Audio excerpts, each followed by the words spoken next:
The Lakers may have dropped their second preseason game, but if you're really watching closely, there's a lot more to unpack here than just a final score. No LeBron James, no Austin Reeves, and of course, Marcus Smart still isn't ready for game action, so expectations needed to be tempered. But even in a 111-103 loss, certain players made it impossible to look away, and Jared Vanderbilt was at the top of that list. This is the kind of preseason performance that gets fans buzzing. Not because he dropped 30 points or hit a game winner, but because he finally looked like the version of Jared Vanderbilt the Lakers hoped they were getting. He brought his signature hustle, relentless energy, and defensive disruption, finishing with 9 points, 7 rebounds, 4 assists, and 3 steals. It's not just the stat line, it's the impact. Early in the game, he set the tone, constantly moving, diving into passing lanes, rotating hard on defense. He even knocked down a corner 3, a shot you don't exactly expect from Vondo, but one he's clearly working on. He put up 3 attempts from deep, which shows you the confidence is there. And honestly, the form looked more fluid than we've seen in the past. But where Vanderbilt truly took a step forward was his finishing around the rim. For a guy who's often struggled with touch and control in traffic, he had 2 finishes through contact that made you pause and think, wait, was that Vondo? One of them even got him to the free throw line. These are small moments that could turn into big shifts for his role in the rotation. Because let's be real, it's not about him becoming a sniper from deep. It's about making himself playable in high-stakes situations. If he can stay on the floor by hitting the occasional open shot and finishing layups without fumbling the ball or getting blocked every other drive, he becomes a real asset in this rotation. A healthy, confident Jared Vanderbilt, even if he's not a two-way player in the traditional sense, gives the Lakers so much versatility defensively and just enough offensively to make it work. Now, here's where it gets more interesting. There's a real conversation brewing about whether Vanderbilt could start. J.J. Redick didn't commit to anything when asked, but the fact that he didn't shut it down either tells you all you need to know. The door is open. And if Marcus Smart's Achilles issue lingers and Rui Hachimura doesn't take full command of that starting spot, the case for Vondo only grows stronger, especially if he's bringing this kind of activity and confidence every night. Think about it. Imagine a starting lineup of LeBron James, Luka Doncic, Austin Reeves, DeAndre Ayton, and Jared Vanderbilt. You got playmaking, scoring, rim protection, and then you slide in Vondo to clean up everything else. Defense, rebounding, hustle plays. And when you have high-gravity players like LeBron and Luka, who command so much defensive attention, you don't need your fifth guy to be a floor-spacing sniper. You need him to defend, crash the glass, cut hard, and not kill the offense. And honestly, that might be exactly where Vanderbilt thrives. And if you're worried about spacing, ask yourself this. Is Marcus Smart giving you much more in that department? Because Smart's a 32% career shooter from deep. He might take more threes, but is he stretching the floor that much more effectively? Probably not. So if the whole justification for starting Smart is his defense, which is legit, then Vondo deserves that same consideration. In fact, defensively, Vanderbilt might even be a better fit at the point of attack in certain matchups, especially when you want to protect Austin Reeves from tougher assignments. He's longer, quicker laterally, and has a motor that just doesn't quit. But let's not stop there. Another name that made a splash was Gabe Vincent. Making his preseason debut, he looked fresh and ready, dropping 16 points with 3 triples and 5 assists. What stood out wasn't just the numbers, it was how he moved. Confident, aggressive, engaged. You could see him feeling good physically, which is a huge win after a rough, injury-riddled season. The only issue? His role this season might not allow him to play the way he clearly prefers to play, with the ball in his hands. In Miami, during that legendary playoff run that earned him a big payday, his usage rate was high, pushing 20%. He was calling his own number, creating offense, stepping into big shots. But in Los Angeles, especially with Luka, LeBron, and Reeves handling so much of the creation, Vincent's off-ball utility becomes critical. Can he be productive as a spot-up shooter? Can he move without the ball and stay effective? Those are the questions the coaching staff will be working to answer. And again, it's preseason. Everyone's in experimental mode. You got guys like Jake LaRavia trying to isolate at the top of the key, which obviously isn't going to happen once the regular season starts. The main takeaway from Vincent's performance is this. He looks healthy, he looks capable, and now it's up to the coaching staff to carve out the right role for him. A healthy Vincent as your 8th or 9th guy in the rotation is a huge boost. Not someone you want to rely on for heavy minutes every night, but someone who can absolutely swing games off the bench when needed. All of this circles back to one major theme for the Lakers right now: depth. This team is deep, not just in names, but in functional, versatile, plug-and-play pieces.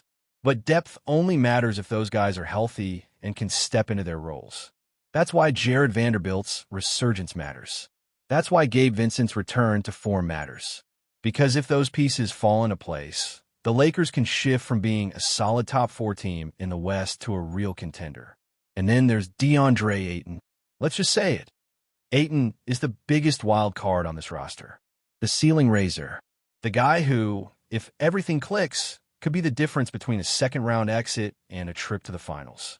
And what we've seen so far: flashes.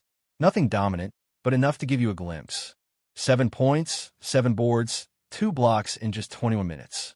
Not eye-popping, but again, this isn't about stat padding. This is about role and rhythm. And right now, it looks like Ayton's still trying to find both. You can tell he's trying to prove a point. After years of being labeled as a soft stat chaser, he's been hyper-focused on doing the little things. Rebounding, protecting the rim, playing within the system. And that's great. But at some point, someone's got to pull him aside and say, hey, we still need you to score. The Lakers didn't bring him in to be Clint Capella. They want him to clean the glass, yes, but also to be a reliable pick-and-roll partner, to finish inside, to hit that elbow jumper when it's there. And in this last game, we saw a few of those things starting to appear. A soft mid-range jumper here, an aggressive roll to the rim there, a couple of nice defensive rotations. It wasn't a breakout performance, but it was progress. The challenge for Ayton right now is chemistry. He hasn't had the chance to play extended minutes with the team's primary playmakers. No Luka, no LeBron, no Reeves. That matters, because when those guys are out there, the spacing, the tempo, the looks you get, they all change. Ayton's going to thrive in pick-and-roll actions with Luka and LeBron, especially if he's locked in on screening and rolling hard. But he's got to be ready. He's got to be decisive. The version of Ayton that pauses, pump fakes, and second guesses, that version won't work. But if he buys into the role, runs the floor, hits the glass, takes the shots when they're there, he becomes a real weapon. If there's one thing that's becoming clearer with each preseason game, it's that this Lakers roster is full of potential, but also full of question marks that won't be answered overnight. The pieces are there, but the puzzle hasn't been completed yet, and it might not be for a while. That's the nature of building a championship-caliber team. It's not just about talent. It's about finding combinations that work, players that complement each other, and getting everyone to buy into their roles. And right now, with the regular season creeping closer, the Lakers are still in the process of figuring it all out. The starting lineup remains one of the biggest ongoing debates. Right now, you've got Jared Vanderbilt, Rui Hachimura, and Marcus Smart all in the mix of that 5th starting spot alongside LeBron, Luka, Reeves, and Ayton. It's not just about who the best player is individually. It's about fit. It's about what that 5th guy adds to the group, and, maybe more importantly, what he doesn't take away. The coaching staff has been playing it close to the chest, with J.J. Redick giving diplomatic answers whenever the question comes up. But if you read between the lines, you get the sense that nothing is locked in.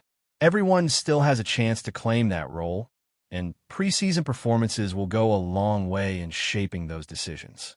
Take Rui, for example. He hasn't had a bad preseason, but he hasn't made an overwhelming case either. He brings size and a soft shooting touch, and he's obviously a more natural scorer than Vanderbilt. But the question has always been the other side of the ball. Can he defend at a high enough level to hold his own in a starting unit that's going to be facing elite offenses night after night? Can he rebound consistently enough to complement Ayton, who's been solid but not dominant on the glass? These aren't small concerns. And while Rue can hit shots and occasionally bully smaller defenders in the post, if he's giving it all back on the defensive end, that's a trade-off the Lakers might not be willing to make. Then there's Marcus Smart, who hasn't even been able to practice yet due to an Achilles issue that feels more serious with every passing day. The Lakers are being cautious, and rightfully so, but the longer Smart is out, the more difficult it becomes to see him opening the season as a starter. Even if he's the most proven of the candidates, availability always matters. And the thing with Achilles injuries, especially for guards who play with physicality like Smart does, is that they're unpredictable. They linger. They come and go. They impact quickness, explosiveness, and trust in your own body. It's not the kind of injury you rush back from, especially in October.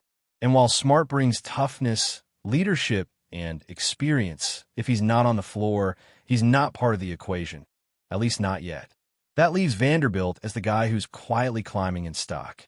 He's playing, he's healthy, and more importantly, he's producing. And even though the coaching staff isn't making any proclamations, you can't ignore what's happening on the floor. Vanderbilt is forcing the conversation. The offense doesn't run through him, and it never will, but he's proving that he can stay out of the way on offense and dominate defensively, which might be exactly what this starting group needs. Of course, we can't ignore the other X factors at play here, especially in terms of how they elevate the floor of the team. Gabe Vincent is a perfect example. After a frustrating season riddled with injuries and limited minutes, his preseason debut offered a glimpse of the player the Lakers hoped they were getting.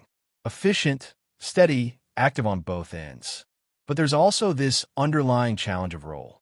Gabe's most comfortable with the ball in his hands, running pick and rolls, orchestrating the offense, pulling up in transition. But that role doesn't really exist for him here, not with Luka and LeBron eating up the majority of the possessions and Reeves handling secondary playmaking duties. So the real challenge for Vincent is going to be adapting to a more off-ball style. Can he become a reliable catch-and-shoot threat? Can he impact the game without being the primary decision-maker? It's a hard shift, especially for someone who built their reputation as a high-usage player in big playoff moments. In Miami, he had freedom. In LA, he'll have to make the most of shorter bursts. He'll need to defend aggressively, hit open shots, and make smart cuts. He'll have to be efficient with less touches. And if he can find that balance, he becomes one of the more valuable rotation players on the roster. That's what preseason is for, not just to get in shape, but to learn what your role is and how you can thrive in it. Before we continue, we ask that you leave a like and subscribe to the channel so you won't miss any exclusive Lakers updates. Moving on, whispers are echoing through Los Angeles as the Lakers appear to be making waves in the offseason. Sources close to the team are hinting at a move that could shake up the league. Fran Wagner, the versatile forward known for his sharp shooting and court vision, is reportedly set to join the purple and gold. While nothing has been officially confirmed, insiders suggest that discussions have progressed rapidly, and the Lakers front office seems determined to bring Wagner's talent to Hollywood. Fans and analysts alike are buzzing at the prospect. Wagner, who has consistently impressed with his scoring ability, defensive acumen, and adaptability, could be exactly the type of player the Lakers have been seeking to strengthen their roster. His ability to stretch the floor, drive to the basket, and make smart decisions under pressure aligns perfectly with the Lakers' style, and some are speculating that his presence could relieve some of the offensive load currently carried by the team's stars. The rumors first surfaced on social media late last night, sparking heated debates among fans and pundits.